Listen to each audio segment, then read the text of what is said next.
Hi everybody, welcome back to English Language Resource with me Idrisa Qadri. In this presentation we'll go into a deeper insight of a poem, Where the Mind is Without Fear, written by Rabindranath Tagore. Before going into the details of the poem, let us know briefly the literary background of India. Indian poetry and Indian literature in general has a long history dating back to Vedic times. Poetry in foreign languages such as Persian and English also has a strong influence on Indian poetry. The poetry reflects diverse spiritual traditions within India. In particular, many Indian poets have been inspired by mystical experiences. Poetry is the oldest form of literature and has a rich written and oral tradition. About the author, a native of Calcutta, India, born in 1861, who wrote in Bengali and often translated his own work into English. Rabindranath Tagore won the Nobel Prize for Literature in 1913, the first Asian person to receive the honor. He wrote poetry, fiction, drama, essays, and songs, promoted reforms in education, aesthetics, and religion, and in his late 60s, he even turned to the visual arts, producing 2,500 paintings and drawings before his death. About the poem, With the Mind is Without Fear is a poem written by Rabindranath Tagore before India's independence. The original Bengali version was published in 1910 and was included in the 1910 collection Gitanjali, and in Tagore's own translation in its 1912 English editions. It appeared as poem 35 in the English Gitanjali. In 1917, Tagore himself presented the English version, then titled as Indian Prayer, at the Indian National Congress session in Calcutta.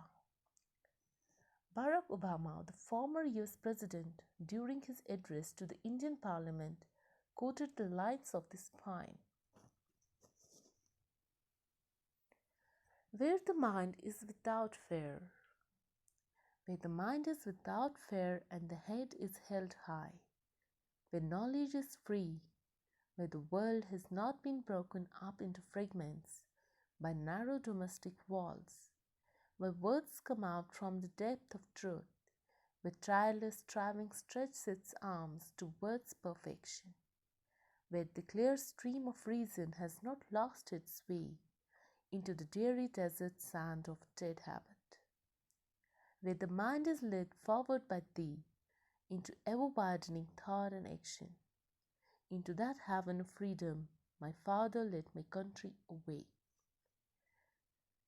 Rabindranath Tagore's writing is highly imagistic, religious, and imbibed with his love of nature and his homeland.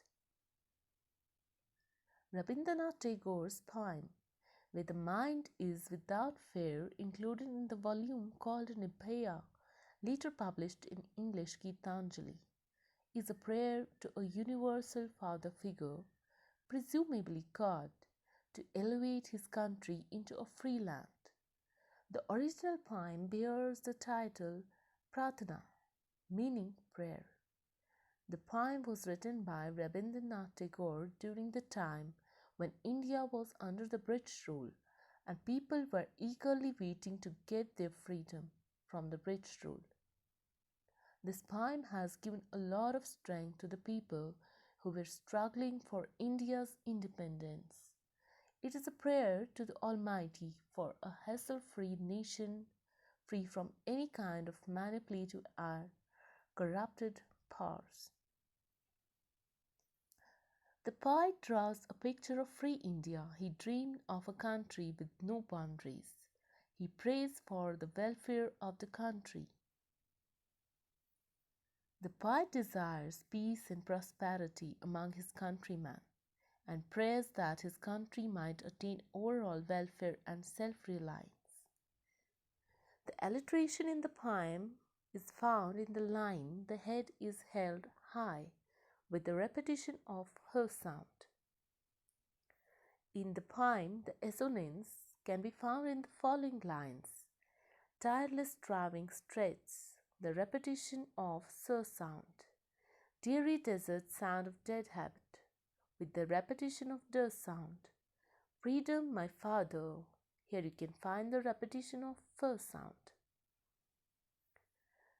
In the poem, the figurative speech includes anaphora. The word where is being repeated at the beginning of all the clauses or statements. Synecdoche. Country means the people of the country. Metaphor. The big world is compared to many small rooms, separated by narrow domestic walls. Words coming out from the depth of truth, giving us the impression of a fountain or spring on the comparative level. The clear stream of reason is a comparison between reason and a flowing stream, and dead habit that chokes the clarity of reason is compared to the dreary desert. Freedom is regarded as heaven. Comparison of heaven as freedom. In personification, we have tireless striving, which is an abstract idea, has been assigned with a human aspect in stretches its arms. Country, which is personified to be awake. Apostrophe. Father, let my country awake. Now let us go into the line by line interpretation and explanation of the poem. In the lines 1 and 2, the poet pledges to the Almighty that his country should be free from any fear of domination or forced compulsion. He wants that everyone in his country should be free to hold their heads high in dignity. He dreams of a nation where knowledge or education would be free, that education should not be restricted to the upper class only, but everybody should be free to acquire knowledge.